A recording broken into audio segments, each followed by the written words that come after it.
watch your representatives and your senators in action. So we have about 25 minutes. Um, is there a tour scheduled too, Sarge? Hmm. At the Senate, okay. All right, so let's rotate. Um, I'd like to take this opportunity first again to thank you all for being here. This is an honor for all of us, actually. Um, as you know, for us representatives, our jobs, is in the community. It's not just up here. So we can also come to your classrooms if you would like in the future, and you coming up here too is also an opportunity. So since we're limited with time for now, I'd like to open up the floor with questions. Is that okay? Anybody, teachers and students? So please, if you want, you can raise your hands. We have the talk button here. So when you press it and you see that the light's on, that means the mic is live and it's on. Ask your question or share an opinion or any topic of discussion. And then when you're done, just press it and it turns off. And by the way, we're live, so wave. Everybody wave. We're also live on YouTube. We have our YouTube page live. So yeah, we were told that already 30,000 viewers have logged on. So I'm just kidding. Yeah, yeah. And if you have your phones, just let your parents know we're on channel 23. So we're live. Okay. So I'd like to open up with questions. Members, you want to add? Hold on. Representative Ben Camacho. Good morning, Marianas High School. I'm also a graduate of Marianas High School, 1979. Talk about historical, yeah? And I see two faces here that come to my school, which is the Camacho Taekwondo Center. Stand up and be recognized.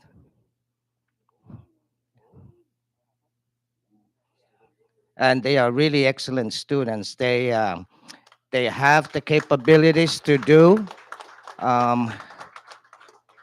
what their bodies can do for them, but only you can decide how your body's going to work for you. They are very good in what they do. There you go. Thank you, Representative Camacho. It's also good because it adds to the discipline. No, yes. All right, so I'd like to open up for questions. I almost said members, but students, feel free. Don't be shy. Oh, okay, okay. Representative Selena Babalta. Thank you, Speaker. The Speaker is our boss here. That's why he gets the floor, the light. But I want to ask you guys, what's the age group here? What is the grade you guys are in? Looks like most of you look like you're in the freshman grade. That's a compliment. Not when you're young. That is a compliment. Okay, sorry, I'm of a different generation. What's your age group here or grade? 11th grade. So you're getting into your senior year. And I want to ask, so as the speaker mentioned, it's a good opportunity. Hope you guys get to witness your JGO committee working. Today's meeting is to pass two bills, which is what our constitutional duty is. We pass bills here that sometimes become law upon the signature of the governor. To pass a bill or to become law, a bill has to be introduced, either House, Senate, or House, and then it goes whichever house passed it, it goes to the next level. If they pass a bill there, it comes here for our amendments or anything that we feel needs to be addressed or our concerns needs to be addressed with the bill. So I want to ask you guys, and it's a good opportunity for you guys to witness it, and I hope you guys are in here still to witness that at 10 a.m. and we will be going live. I normally don't go live in JGO committee meetings, but for you guys, I will make the exception so that you can claim you were on TV and witness the legislature at work. But I want to ask you what it is that you think we do up here. Would you like to answer? I'm sure you do. What do you think we do? What have your teachers taught you? Fight. Exactly. Come on, your teachers are here. You need to give them some credit here. Extra credit for whoever answers first.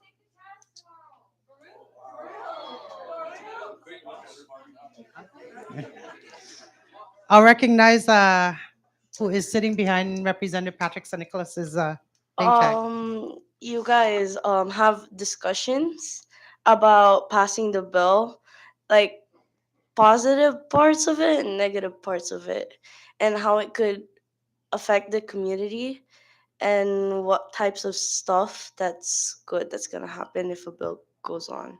Yeah. Excellent. She deserves extra credit. We hope to pass bills that improve the quality of lives of the people we represent and in the entire city of my constituents. But yes, thank you. So here at the legislature, we are responsible to pass bills, and then it goes over to the governor's office eventually. And when he signs it, it becomes law. The legislature is the creators of the law. Executive branch enforces that law, and the judiciary interprets the law. So if there's any disagreement between constituents and the law, possibly, or executive and legislative branches, it goes to the court. The court has the final say whether it is feasible, whether it's constitutional, and all the other issues that arise from a bill. We do not create perfect bills. There are certainly many concerns that we need to address even in a single bill. So and we welcome people to provide public comments. In fact, in the JGO committee meeting, there will be an opportunity to provide public comments on two bills that are on the agenda today. So thank you. Warm welcome to the MHS Dolphins. Recognize. You guys fight corruption.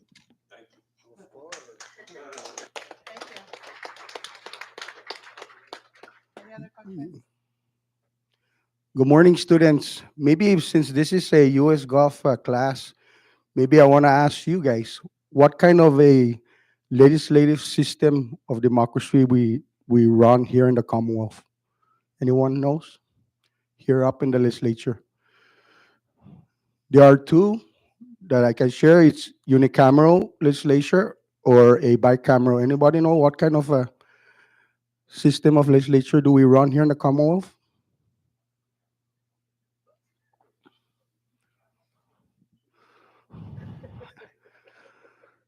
So we run a bicameral system here in the legislature where there is a lower house and an upper house. That's something that's very important in U.S. government courses. There is also such a system which is a unicameral. Our neighboring island in Guam, they run a unicameral legislative body where it runs by just by senators all over the island. And I wanted to just share with you guys. Maybe now we can ask the students if there's any other questions. The speaker can take over again.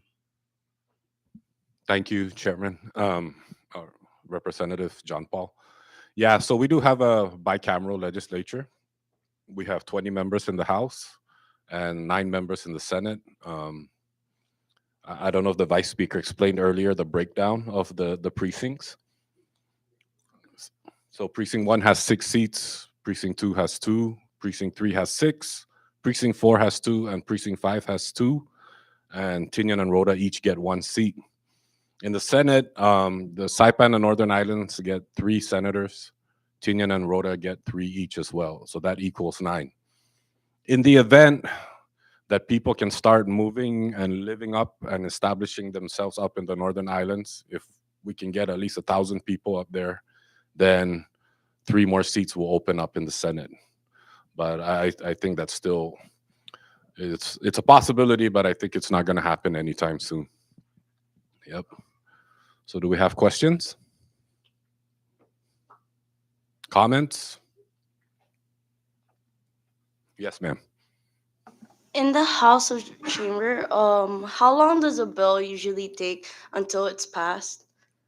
It really depends on the bill and the situation.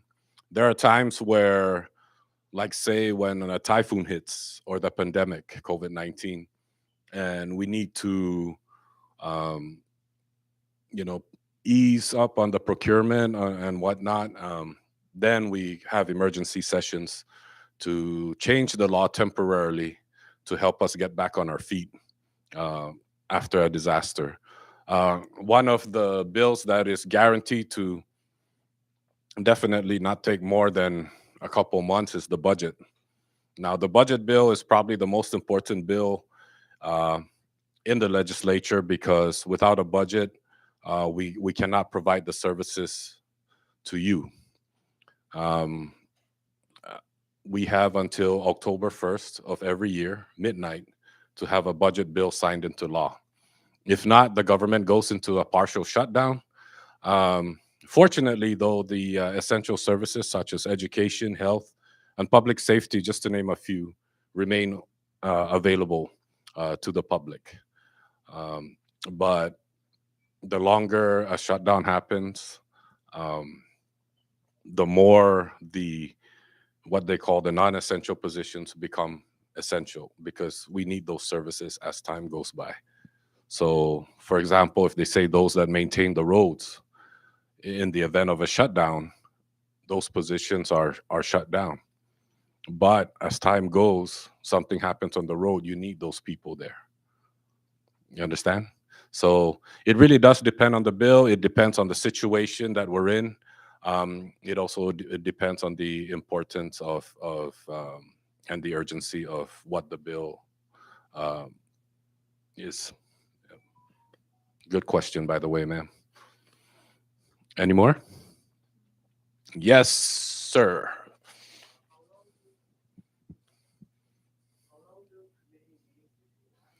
Well, committee meetings can uh, yeah, committee meetings can take a while. I mean, even with sessions, there are times where the agenda looks so bare bones, two bills, one committee report, but we've gone hours just to get that session done. And there are times where um, the calendar's really busy and we knock it out in 2 hours, surprisingly. Again, it really depends on what's on the agenda. And one of the things we also have in the agenda when it comes to committee meetings and sessions, we have public comments. So if there's a bill that's very controversial and very like it's a very hot topic in the community, we've had, in my experience, I've seen constituents come up here where even the lawn, you see the grass over there?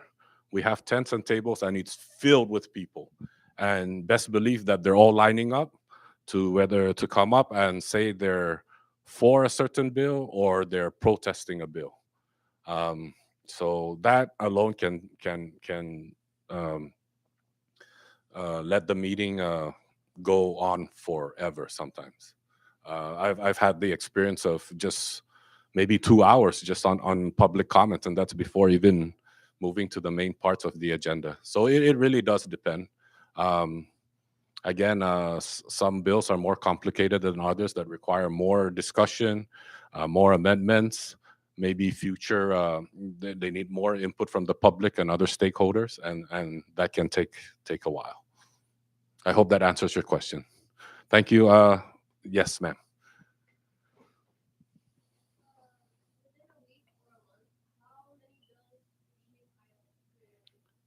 Oh, okay. Wow, it really, again, it depends.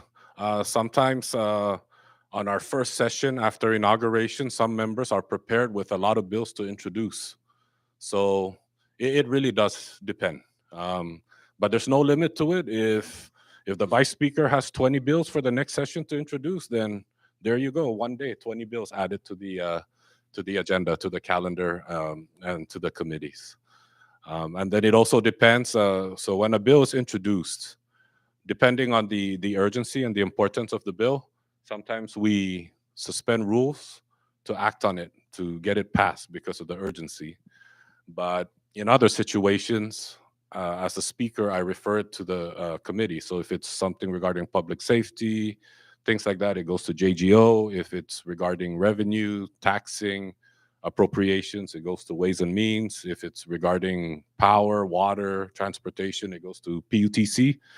And before I move forward, I'd like to recognize the chairman himself, Representative Richard Lizama from Precinct 5, Cagman. Welcome, sir. Thank you. And so when those bills get referred to those committees, the committee does their work, whether it's public hearing or a meeting that's coming up in a couple minutes. And when they decide, okay, we approve of this bill, they recommend it to the main body, which is when we come to session, and then we act on it. So it really depends. Sometimes a week can go by and there's no bill being pre-filed or introduced. And there are times where 2 days go by and we have 20 bills coming up. Thank you, ma'am. I hope I answered your questions. Good questions, by the way. Any questions? Yes, ma'am. Benefits. Well, we get in terms of like being an employee, we get the benefits that everybody in the government gets, health insurance, all that stuff. And then we each have our own office accounts, which we use to provide the services out in the public. So those are the benefits. One of my favorites is that you're your own boss. That's a good benefit. So like as a student or a teacher or a regular government employee, you're required to come in here at 7:30, and I came here 9:35. That's because you guys were blocking my parking space, by the way. But yes. Okay, yeah. One of the popular questions we get when students come up here is they ask how much we make. And now Representative Probst wants to brag about how much we make. So it's huge. We make $32,000 a year. Okay, that's it's public record. I know some students, when they ask that question, they feel a little ashamed or shy to ask, but it is a public record. 32,000. I know some of you are like, wow, but trust me, when you get to our age, you'll probably be like, what? Why did I run in the first place? No, I'm just kidding. It's not about the money. It's not about the money. Yes. Okay. Okay. Thank you, Rep. Ben. So I guess I'll just keep rolling. The requirement to run for office is it's really pretty open. In the House, you have to be at least 21 years old. Of course, you have to be a U.S. citizen, a voter in the precinct that you would like to run for and represent. You have to have a clean criminal background, maybe with the exception of a few like misdemeanors are okay, but felonies and all that, you can't run, and I don't know if you can run in the future even. They didn't really put a educational requirement, mainly because we like to keep I think the intent is to keep the field open.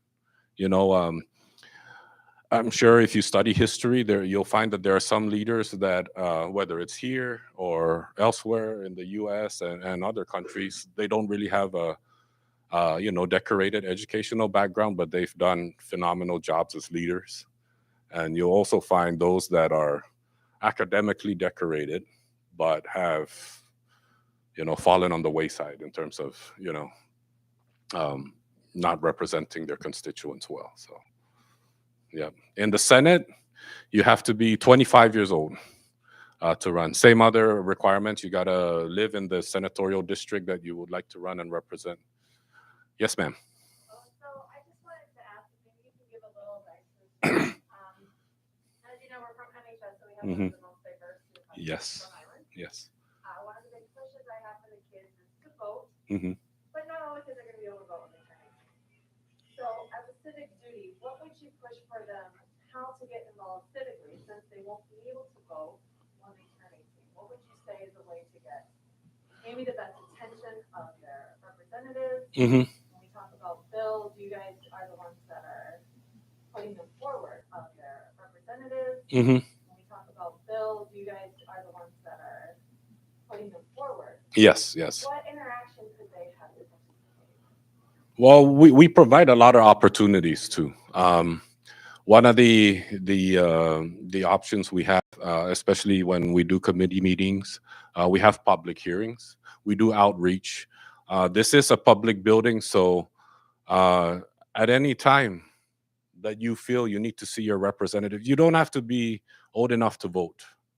You don't, even if you're not qualified to vote, but the CNMI is your home, you can voice your concerns, and that's what we're here for. Um, it's not just to represent the voters; it's to represent everyone. Um, right now, we have the advantage of technology and social media. That's another way to reach out to us, to also to get involved. This past couple of years, whenever issues come up and it gets really heated in the community, we've seen a lot of roadside wavings and protests.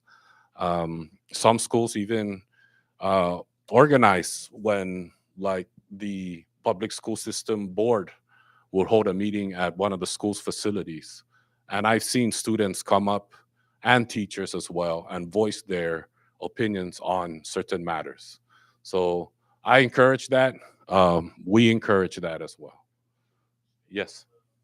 The part is, we have the youth congress, right? I Yep. think the individual that represents MHS now is Zen. Is it Zen Tomakani? Jen Tomakani, is he? Yes. It was Easton de la Cruz that was representing MHS. That's another avenue that the school can use. And then maybe one, since MHS is the biggest populated school, maybe one thing that PHS can petition to the youth, to the legislature through the youth congress is to add maybe a couple more seats to represent Yep. MHS. So, like the speaker said, we represent those that voted for us and those that didn't vote for us. So we have to be open-minded and accept all types of criticism. Yeah. Lack of a better And word. concerns are nicer to Yeah, hear. concerns Yeah. should be brought to the table. Mhm. The cinema is home to everybody, so we gotta treat them like Yep. our regular constituents that are able to vote for us. But you should take advantage of that.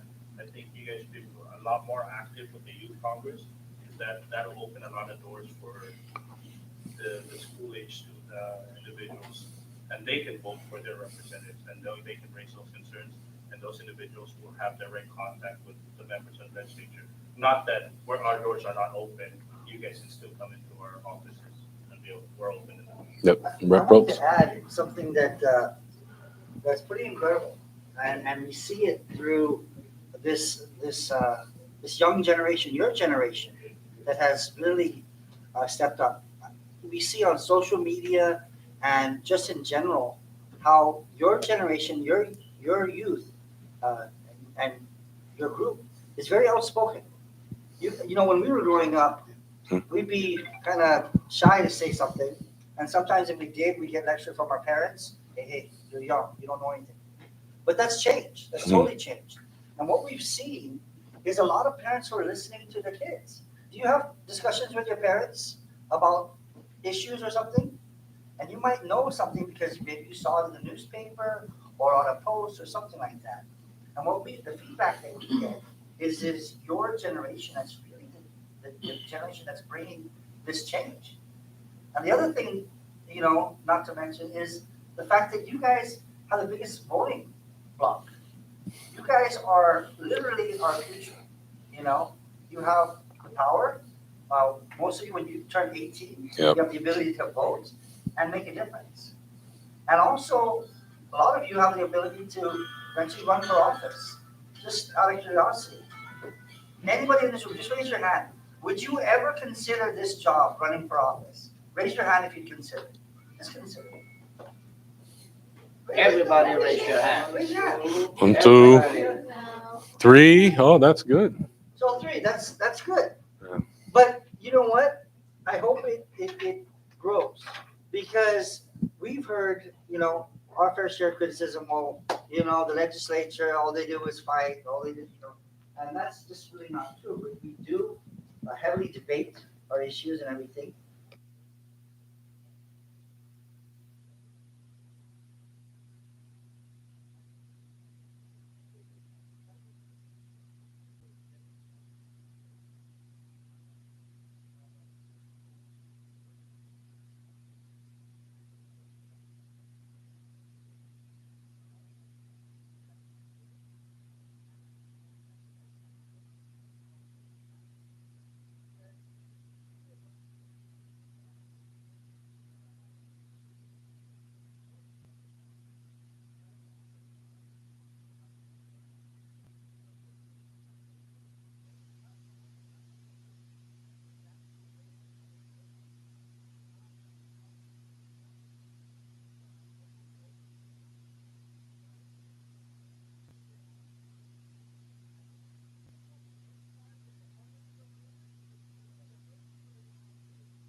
Thank you, Representative Probst. It's good to see at least three students, two from Representative Camacho's Taekwondo class. Right on. All right. Any more questions? Yes, ma'am. What inspired me to join the government and run for office is what you mean, right? Because prior to me being here in office, I worked at the Department of Commerce. And it was actually from there where I got to see a lot more of the issues. Part of my job then was also to, um, review legislation that affects the economy and our department. So it really opened up my mind. And especially at the time, our economy was really going down. I don't know if some of you remember the rolling blackouts back in 2008, 7. Oh yeah, some of you guys were probably everything was dark then, right? But back then, what we had to do was to keep the power running around the island was what they call load shedding. So it'll be like Garapan will be on for 3 hours, and then they shut down Garapan, and then CK will be on for a few hours, then they shut down CK, then Dan. That's how we kept the power going on regularly. Throughout the island. So it's issues like that that I felt that I'd like to step up and help with the development of the economy and also to improve the services to the public and the quality of life here in the CNMI. It has been very difficult because there are a lot of external factors that are beyond our control. You know, the decisions made in US Congress, whether they take our opinions or not, really affects us. Um, and then, of course, the rise of shipping costs and all that, that affects the price of everything that goes up here. And we have no control over that as well. And then, of course, there are natural disasters and all that. But for me, that was that was what you know um, opened up my mind to running for office. Yep. Colleagues, anybody want to add? What? Yeah, yeah. What was it that made you want to run for office? Well, probably just like all of you guys, I never expected myself to be in this field, at least in the political field. I always wanted to get into business. That was my goal. I went to school, got my business degree. I grew up with a political family, so I really never wanted to be a part of it. Unfortunately, when you get further on in your education, if you do decide to go to college, there's a lot of courses that you choose as your major in college, and they associate to actual life experiences. And with business, it was exactly the same as politics. The way I looked at it, it was just spelled with a B. So I graduated from school, came back home. I started working for Tan Holdings. I was doing the marketing and human resource at Tan Holdings Corporation. Then I was supposed to head back to the States and get my GMAC, get my master's in business. Unfortunately, that expired, and I started working at the legislature to learn the ropes, the history of a lot of laws and statutes and policies. So I worked in the Bureau for 11 years, and that's when I decided that in order to make the bigger difference, you got to jump into the fire so that your voice can be heard at the next level rather than just being in the background. And that's what speaker was talking about, the three of you guys that have raised your hand that are considering to run for office down the road. It might actually grow, and those three that actually raise their hands might actually go into another field because they found their niche when they get older, right? And then others would go into this field.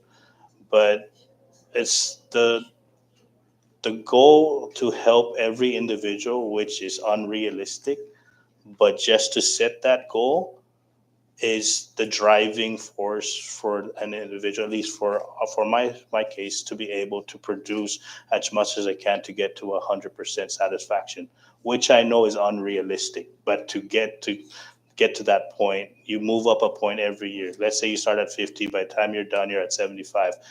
That's 25 more percentage than when you started. That's a big goal in life, and and that's it. We're here temporarily. We're borrowed because your parents and your other family members and friends gave us this honor to be able to represent you guys. And we hope that in the future, and you guys do decide to run for office or seek any other elected position, that we would be able to give you that same honor that your parents and your families and friends have given us right now in the future.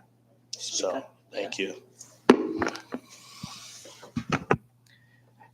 My reason for running for office is, let's just put it this way, a career move. I spent 29 years with the Department of Defense. When I retired out of the military, I was at the Pentagon. So I'm thinking, all right, this cannot be the end of me. You don't want to retire, sit back and count how many grandchildren or great grandchildren you're going to have. I still had to believe that um, I still have a lot of productive years left to go. So I figured instead of sitting at home, I made a career move, and this is where I'm at today. Thank you. Thank you, colleagues. I just looked at the time, and we're about ready to get a committee meeting started. I wish there was more time, but due to the law in place, when you put out an open government act and you announce a time for a meeting or a session to start, you try to start as promptly as possible. So kick back, enjoy the show. Well, not the show, but um, you get to watch. Oh, tomorrow's the show. Yeah, yeah. If you guys can come up tomorrow, that'll be interesting. I mean, you guys brought up questions about fighting. Oh, whoa. No, I'm just kidding. But yes, thank you again for your time. And um, the committee meeting will get started. Thank you very much. Enjoy your day.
Good morning, everyone. It is December 15th, 10:20 a.m.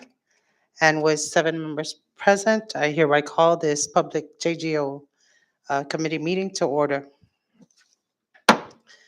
Before we proceed, I wanted to the adoption of today's agenda. I wanted to inform everybody that we inadvertently excluded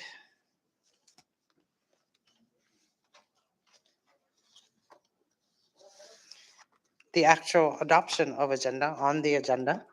So if there are no objections, I'd like to include that as item 2A and remunerate the other subsequent numbers. Any objections? Thank you. I would now like to take care of some housekeeping rules. Please take a few minutes to silence your technical devices. We appreciate, this committee appreciates not having any disruptions during session. Additionally, the recording of this meeting is the official journal. However, it does not, meeting is the official journal. However, it does not, the recording of this meeting is the official journal. However, it does not relieve the legal assistant, legislative assistant assigned to the committee to produce a committee report. The agenda for today's meeting was issued on December 2nd, 2022, in accordance with Public Law 8-41 as amended. Copies are available online and in the legislature. At this time, can I get a motion to adopt today's agenda as amended? There's a motion to adopt today's agenda and has been seconded. Are there any discussions on the motion? All those in favor, please say aye. All those opposed, please say nay. The ayes have it. Today's agenda is hereby adopted. Before moving on to public comments or statements, I would like to state for the record the JGO members present in today's meeting. To my immediate left, we have Representative Blas Jonathan Attal, the Vice Chair. To his left, we have Representative Edwin Probst. To his left, we have Representative Christina Sablan. And to her left, we have Representative Donald Miglonia. To my right, we have Representative Vicente Camacho, and to his right, we have Representative Richard Lizama. And I, Selena R. Babalta, as your chairwoman, is also present. I'd also like to recognize the legislative staff. We have Legislative Assistant Cameron Nicholas. We have Counsel Mr. John Bradley, and to keep order in today's session, we have Senior Sergeant at Arms, Mr. Pedro Tawai, and our IT Manager, Mr. Jonathan Diaz, is with us today.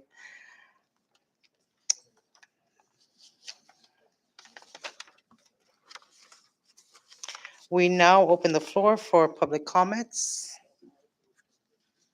And for those who wish to make public comments, we ask that you limit your comments to 5 minutes and keep to today's order of business.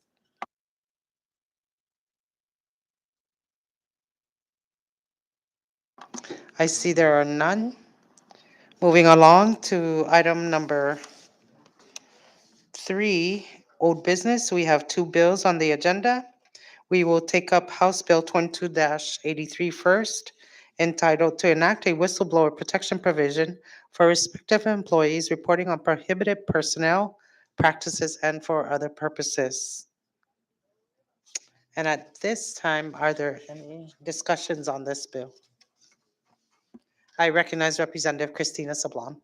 Thank you, Madam Chair. I'd like to thank you and the members of this committee for your patience in allowing me some time to work with council and also our legislative assistants to make amendments to the bill, and which is now in the form of a proposed House substitute that all the members should have a copy in front of them today. We did incorporate the comments that we received from the Office of the Public Auditor, from the Office of Personnel Management, and also from our colleagues in this committee as much as we could. And if I could offer at this time House Bill 2283, House Substitute 1, and maybe just briefly review the changes that are being proposed. You may. You still have the floor. Thank you. Okay, does everybody have a copy of the bill in front of them, the substitute bill? Okay, so just, I guess, as briefly as possible, the first amendments are in the subject, so to clarify that this is a whistleblower protection provision for that we're enacting for Commonwealth government employees who report prohibited personnel practices, to provide whistleblower rewards for individuals who report underpayments of taxes, and then to clarify the mechanism for the payment of rewards for disclosures leading to the recovery of public funds. And as you recall, there was one provision in the Public Auditors Act that that provides for a $500 reward for people who report information to the public auditor that leads, having to do with waste, fraud, or abuse of funds that leads to the recovery of funds, but there really was never a clear mechanism for how that would be implemented.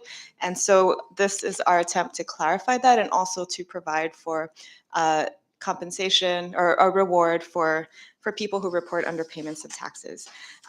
So we also kind of streamlined the structure of this bill. There were a lot of subsections, and to the greatest extent possible, we tried to simplify that so that it is easier to follow and easier to read, and then easier to implement. The findings and purpose, we clarified some of that in this bill so that the intent of the bill is clearer. Moving on to section 102, government personnel practices. So we moved all the definitions that were in this bill into one section. Previously, they were in two separate sections of the bill. And then we included, and then we moved prohibited personnel practices to section 103, and then included gender identity and sexual orientation to the list provided that prohibits discrimination against employees. So that's section 103A.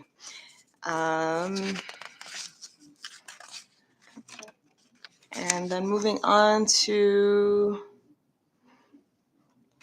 we also included protections for people who provide disclosures of information.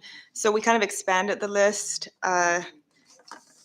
So now the list includes the Attorney General, disclosures to the Attorney General, the Public Auditor, the Department of Public Safety, the Legislature, the Department of Finance, any agency that does internal review or investigation, or any law enforcement authority.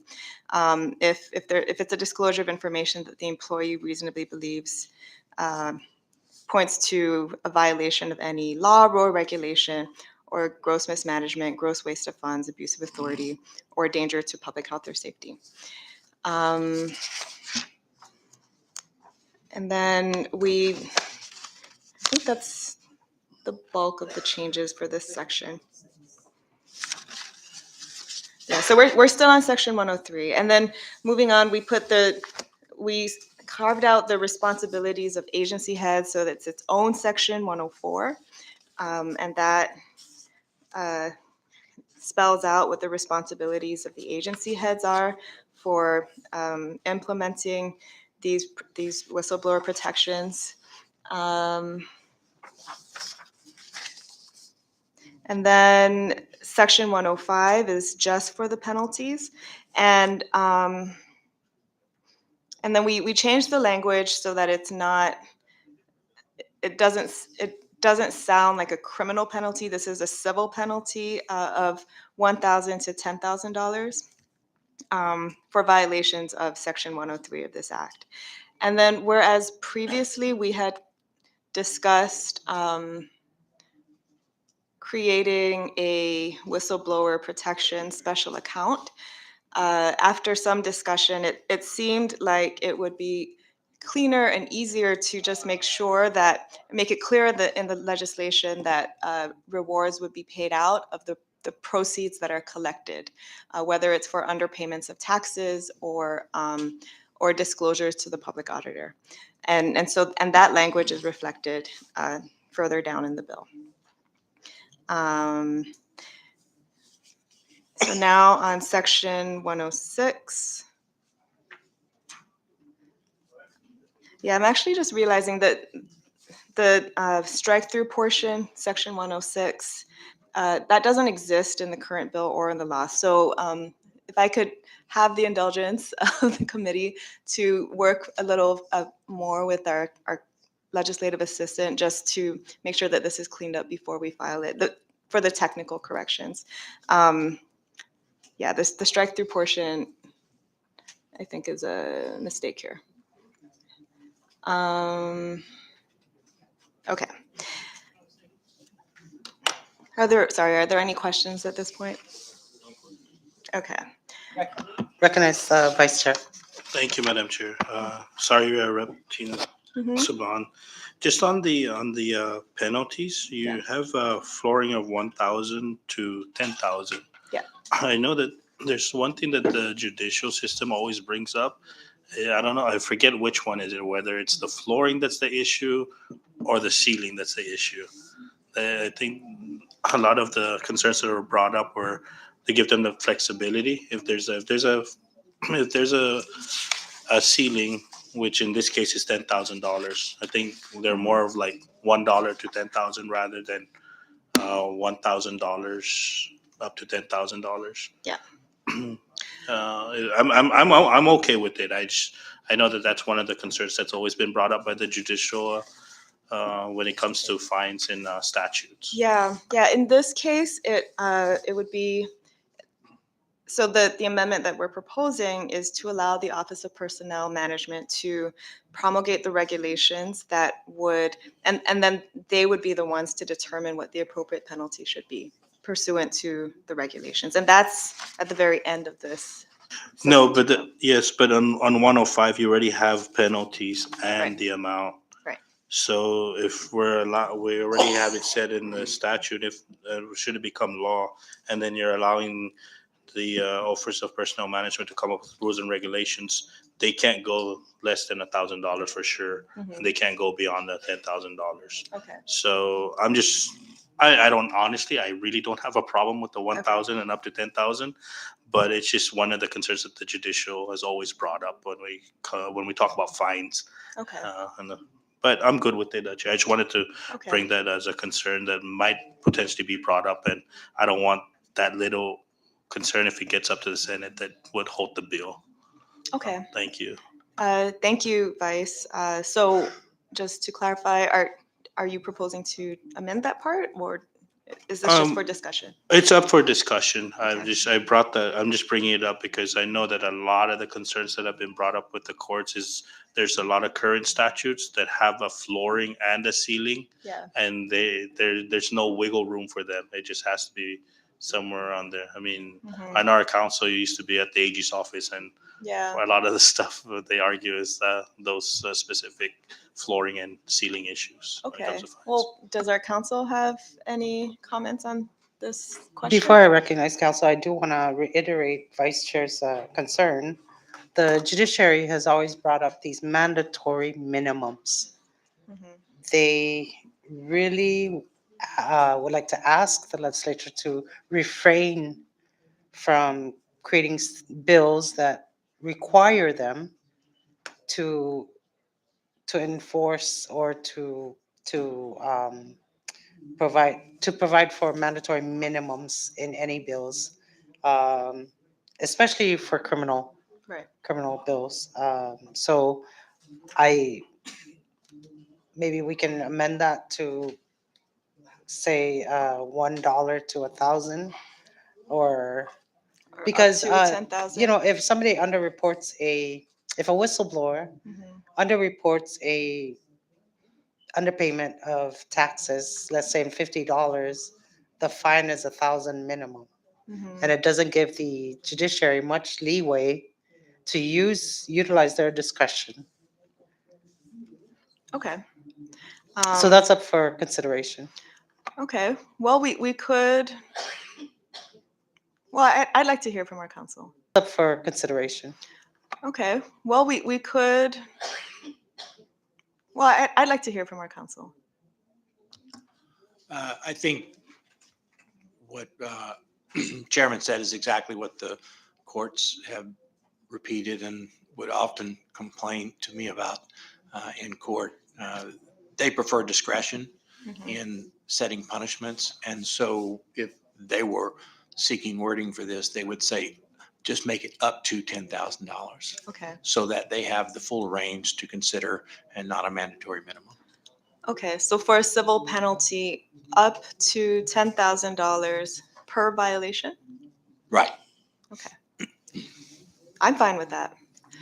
And that's consistent with sort of modern language on leaving that range available. Okay. And then for the implementing language, then OPM would just promulgate the regulations that would provide further guidance for how the penalties should be They could, yeah. assessed.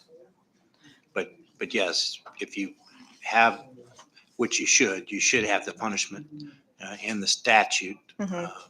It's usually questionable to leave punishments to be established by regulation because that delegates the legislative process too much over to Okay. an administrative decision. Okay. So, well, if there are no objections, then and I know we haven't accepted this house substitute yet, but if we could make that change just right now on the floor, then the language would read: any person found in violation of Section 103 shall be liable to the Commonwealth government for a civil penalty up to $10,000 per violation. Before we, may I, Chair? What's the cap for a civil penalty? Is there a cap for civil I'm penalty? just asking, if there's a cap, let's use that cap number. If it's $250,000, then let's leave it at so that there's a discretion for the judge to go between $1 to $250,000. Because Chair is right. What if the violation is a non-payment of $10 million? And then In this case, it would be for a violation of the prohibited personnel practices, right? under So this- 103, right? Under 103, yeah. So this isn't yet to do with the underpayment of taxes. Okay. Yeah. So $10,000 per violation, which I would say is pretty steep. I don't know if our council, Oh, I think that's a reasonable cap, particularly when Okay. you combine it with the fact Okay. that they're fired. and plus they would lose their employment, right? So that is pretty severe. Yeah. Okay, so up to $10,000 per violation, period. Furthermore, if a person is found in violation of Section 103, such person's employment shall be terminated immediately. Is everybody- I noticed that the word per violation is not in the proposed amendment, so No, it is. I'm Okay. orally proposing it right now. Okay. For the substitute bill that we have not yet accepted. okay, Cam, please take note of that Yes, for the thank you. amendments. Thank you. All right. You may proceed. Thank you. So moving on for whistleblower rewards to individuals who report underpayments of taxes. So this section in the original bill was quite complex. And in the original bill, it's Section 103. So we just simplified that. We are authorizing the Secretary of Finance to promulgate the regulations, and to pay out sums for detecting underpayments of taxes and bringing to trial and punishment persons guilty of violating tax laws. Actually, Council, I thought we were going to change this part.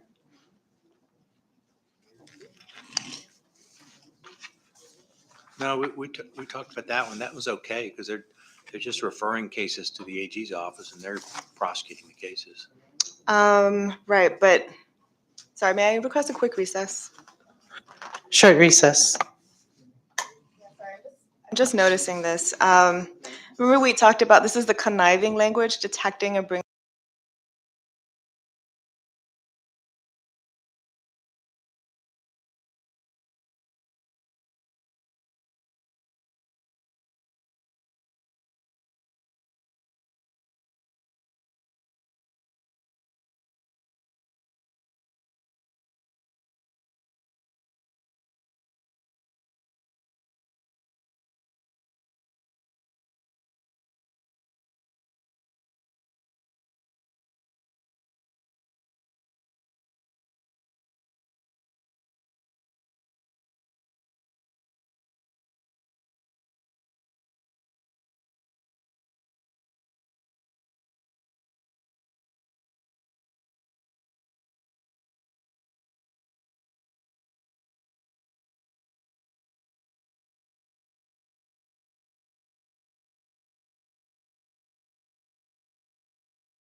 Morning again. We are back from recess. It is now 10:55, and prior to the recess, we were discussing some of the amendments and seeking clarification from the council. At this time, Representative Christina Sablon still has the floor. Thank you, Chair. And so just going back, if we can, to Section 105, I'd like to offer further amendments for this section. Any person found in violation of Section 103 shall be liable to the Commonwealth government for a civil penalty up to $10,000 per violation. So that part is the same. Furthermore, if a person is found in violation of Section 103, such person's employment shall be terminated immediately. And then we would add here to authorize the Office of Personnel Management to implement this part. Then this section would read further. The Office of Personnel Management shall promulgate regulations to establish procedures for determining violations of Section 103 and assessing civil penalties. And then moving on to Section 106, whistleblower rewards to individuals who report underpayments of taxes levied under the laws of the Commonwealth. So the Secretary of Finance, subsection A would read, the Secretary of Finance, under regulations prescribed by the Department of Finance, is authorized to pay such sums as necessary for, and then strike out one, detecting underpayments of taxes levied under the laws enacted in the Commonwealth, period. And then we're going to just delete that subsection 2 and move on to B, rewards to whistleblowers. I'm sorry. Yes. How is A going, is that A you're talking It's about? just A. Yeah. So we're leaving A. We're and leaving. Keeping letter and keeping number 1. No, we're removing number 1, but the language detecting underpayments of tax levied under the laws enacted in the Commonwealth, we're just making that one sentence.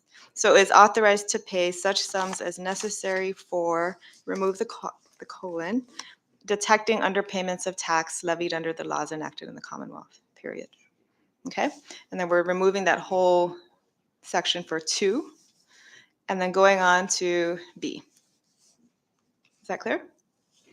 Okay, and so this part would read, if the director of the Division of Revenue and Taxation proceeds with any administrative or judicial action to bring to trial and punishment persons guilty of violating the tax laws enacted in the Commonwealth, based, and then remove or conniving at the same, based on information brought to the division's attention by an individual who is not an employee of the division, such individual shall receive a reward of at least $500 or up to 5% of the collected proceeds, including penalties, interest, additions to tax, and any other additional amounts resulting from the action, including any related actions.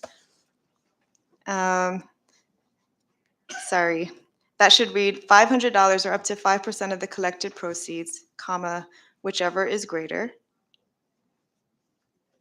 And then the rest of that should read the same.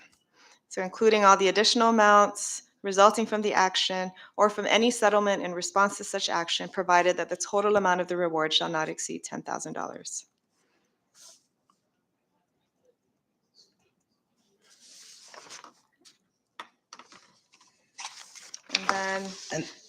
And then C will become B.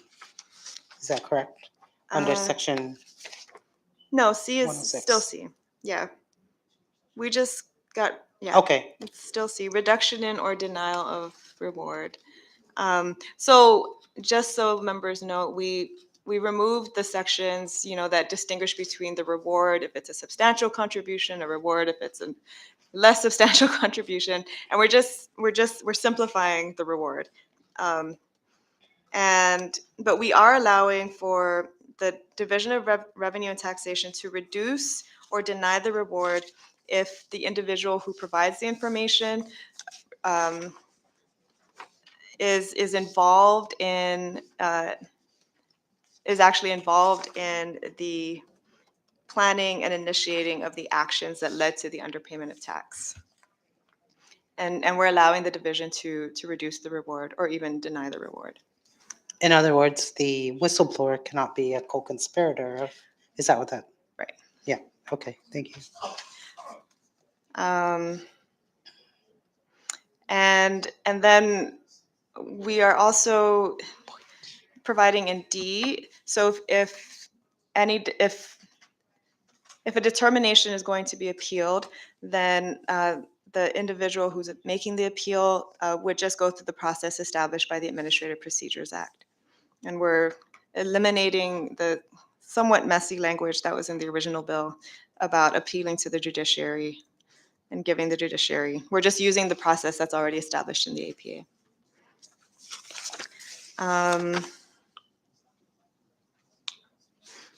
And then for additional rules, we're just making this simpler from what's in the original bill. A contract with the Division of Revenue and Taxation isn't necessary for someone to receive a reward. An individual who seeks a reward may be represented by counsel, and no reward may be made unless information is submitted under penalty of perjury. Okay, so finally, I think we're getting to the end, colleagues. Thank you for your patience. So Section 4 is to amend the 1 CMC 7841 to amend subsection D and then to add a new subsection E and F. So the amendments here for subsection D would make the change so that it reads as follows. Any person who makes a complaint or discloses information to the Office of the Public Auditor that leads to the recovery of public funds shall receive a $500 reward or 5% of the total recovery, whichever is greater, but not more than $10,000. And then further, the Department of Finance, so this is a new subsection. The Department of Finance is authorized to pay monies to any person who makes a complaint or discloses information to the Department of Finance that leads to the recovery of public funds.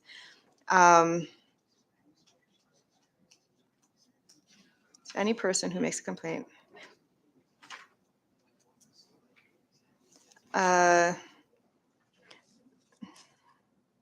Sorry, I think that part needs to be.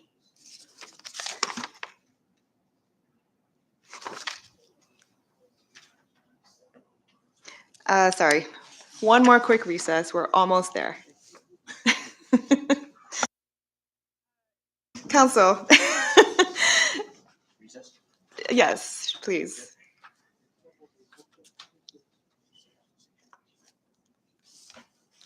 Are we in recess? One more recess, please. Short recess.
Recess, and Representative Christina Sablan, you still have the floor. Thank you, Chair. And for our final section, so this section, we're actually not going to be enacting a new subsection E and F, and only amending subsection D of 1 CMC section 7841. So the amendment would read as follows: any person who makes a complaint or discloses information to the Office of the Public Auditor that leads to the recovery of public funds shall receive a $500 reward or 5% of the total recovery, whichever is greater, but not more than $10,000. And then the next part of this would read: the Department of Finance is authorized to pay these rewards from any collected proceeds. And that will be the amendment for this section. And I'd like to ask for leave from the committee to make any technical amendments and work with our council and legislative assistant to prepare the final House substitute version of this bill. Thank you, and I so move, Madam Chair, to accept House Substitute 1. Before Sure, we yeah. act on that motion, I'd like to recognize Representative Blas Jonathan Hatto. Thank you, Madam Chair. Chair Tina, I was just wondering on that subsection D on 1 CMC 7841, the reward of 500 or 5%, whichever is greater. Where's the funds coming from? Is it going to be coming from OPA's funds, or is this the same amount of money that they will be receiving from the collections? It would come from the public funds that are recovered as a result of this. Okay. Yeah. Okay. And then OPA had asked that there be some clarification about who would actually be paying these funds and where the monies would come from. And so we are simply clarifying that the Department of Finance would be authorized to pay these rewards from the proceeds that are collected. Okay. Just so for legislative intent that it's part of the committee report, we should at least include that, Cal, on the committee report, that this is part of the penalties that will be addressing this, rather than, somebody down the road would actually win the case or be the whistleblower and get stuck with this portion because they wouldn't know where the funds will be coming from. Yeah, and to be clear, this subsection D, it already exists. The crossed out part, the strike through, this is already in the current law. We're just making it clear like who would actually be paying Sure. the money. Sure. Yeah. Yeah. So just make it clear for legislature, because we have multiple $500 rewards or Right. 5%, whichever is greater in the bill. So we just want to make sure that for legislative intent purposes, that we're clear that that 5% or whichever is greater than the $500 is that one payment, not multiple payments. Yes, agreed. Thank you, Vice, Thank for you. clarifying that. And I second the motion for the passage of the substitute bill. Thank you. There is a motion on the floor and it has been seconded. Are there any discussions on the motion? All those in favor, please say aye. All those opposed, please say nay. The motion carries. Next up on the agenda, Do that now? Before, Chair, Recognize. sorry, before we go to the next item on the agenda, we just to clarify to the members and to the viewing public that the motion of adopting the substitute is also the same motion in addressing the committee report so that we can get the bill to the House, right? Okay, Yes, just wanted to thank make you. sure. Yeah.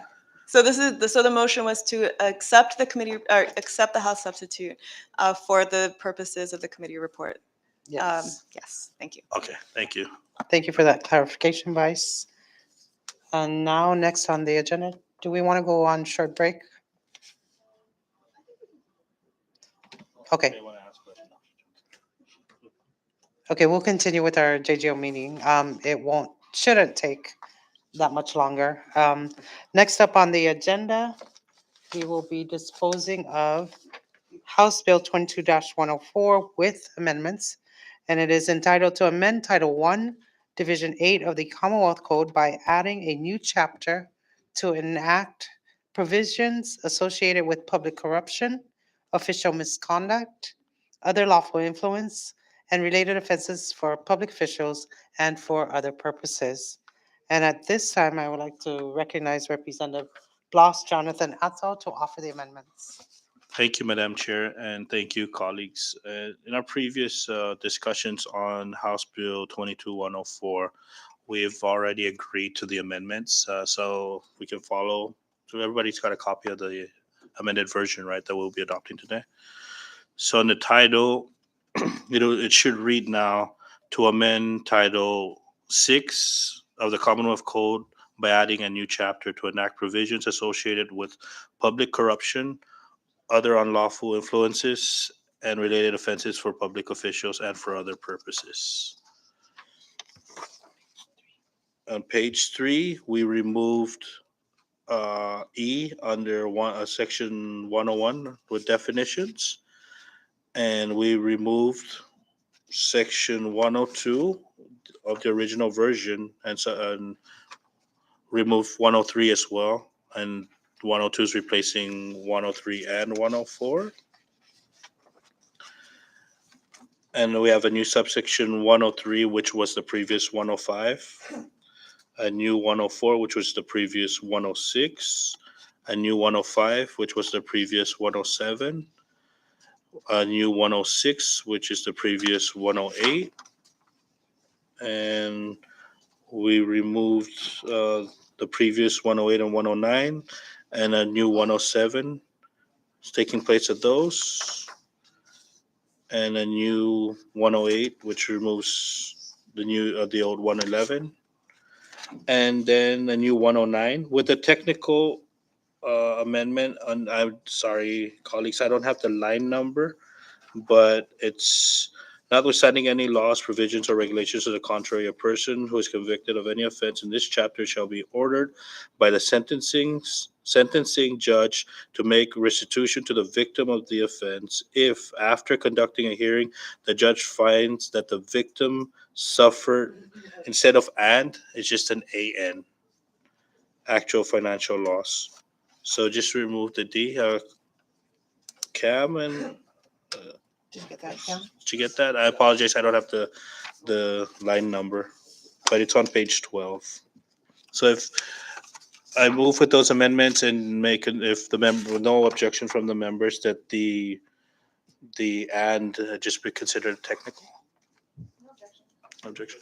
I think it's Okay, before I recognize Representative Vicente Camacho, I just wanted to mention that I worked on the amendments with the councils, both councils, and this is the best recommendation that they could offer. And it addresses concerns that are already duplicating existing statutes. And then the amendment to the title actually puts it in proper perspective by amending title existing statutes. And then the amendment to the title actually puts it in proper perspective by amending Title 6, which is the penal code, rather than Title 1 of the Commonwealth Code. And that is why these amendments are being offered. It is to strengthen this bill.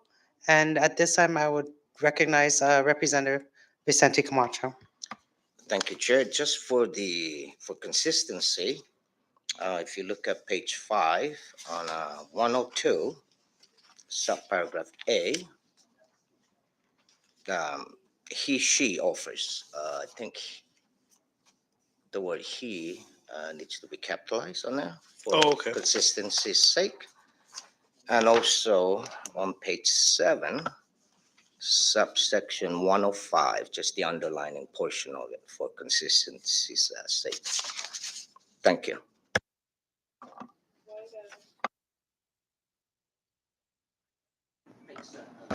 Page 7, subsection 105. The new 105. Well, it was 107, now it's 105. What's the proposal? Oh, okay. So these are technical.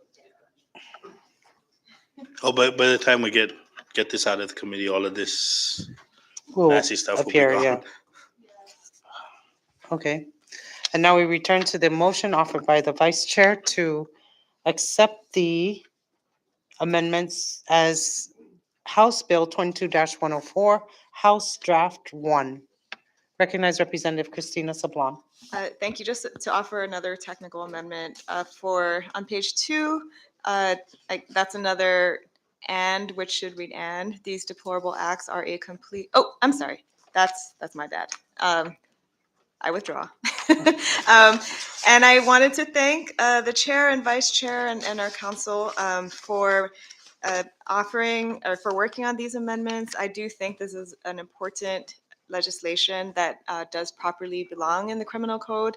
I'd like to thank the author of the bill for putting this legislation forward and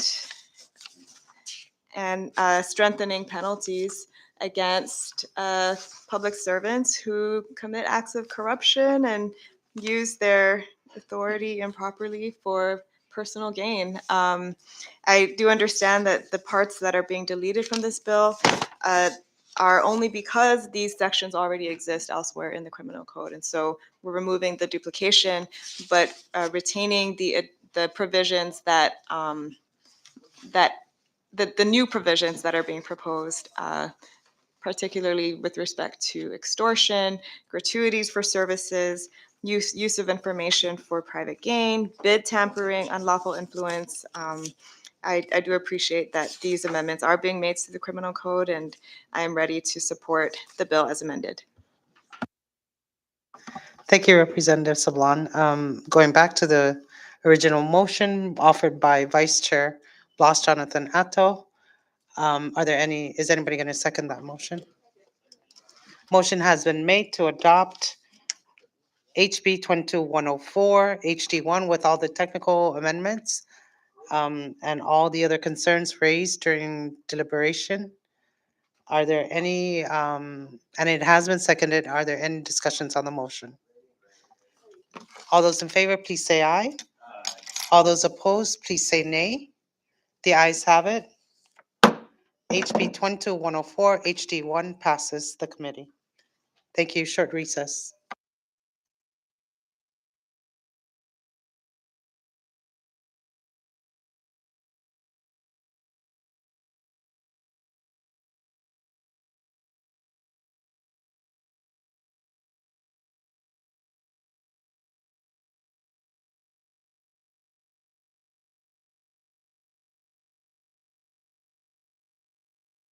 On to item number 4, miscellaneous and/or announcements. Anybody have any? Recognize Representative Richard Lizama. Thank you, Chairwoman. I guess the request of Representative Ben Camacho with his bills and is on the floor today. I would like to request for my CCTV bills to come out. It was passed in the last legislature up to the Senate. It sat in the Senate. We brought it back and it did a cycle. And it's been with you, JGO, and I'd like to see that to come up to the floor and be passed so that an incident, I want to give you an example, an incident over last week, a car accident close to Upwood Junior High. A report came up from the DPS, but when they look at the CCTV on one of those poker room or poker establishment, it was reversed because it was captured by the CCTV. So I believe that the CCTV bill is an important bill. So I would like to see that on the next JGO hearing, if possible, Madam Chairwoman. Thank you. Chair, if you don't mind. Thank you. Recognize the Vice Chair. Thank you for that, Chair Lizama. I think we're having session on Monday. I will see if we can talk to the speaker, the floor leader, if we can place that on the floor for action on the next session. No. May I ask on that note? Sorry. Recognize Representative Christina Sablan. Would it be possible to have, well, I guess not, because it's already Thursday. Yeah. Yeah. But I guess we'll have to work with the speaker and the floor leader to figure out the schedule before we have our very last session to get these 2 bills that we've just passed also on the session calendar to pass them, right? with the committee reports. Thank you. Thank you. And moving on, next item on the agenda is adjournment. Can I get a motion to adjourn this meeting? There's a motion on the floor offered and has been seconded to adjourn today's meeting. Any discussions on that motion? If not, all those in favor, please say aye. All those opposed, please say nay. The ayes have it. This meeting is hereby adjourned. It is now 11:29 a.m.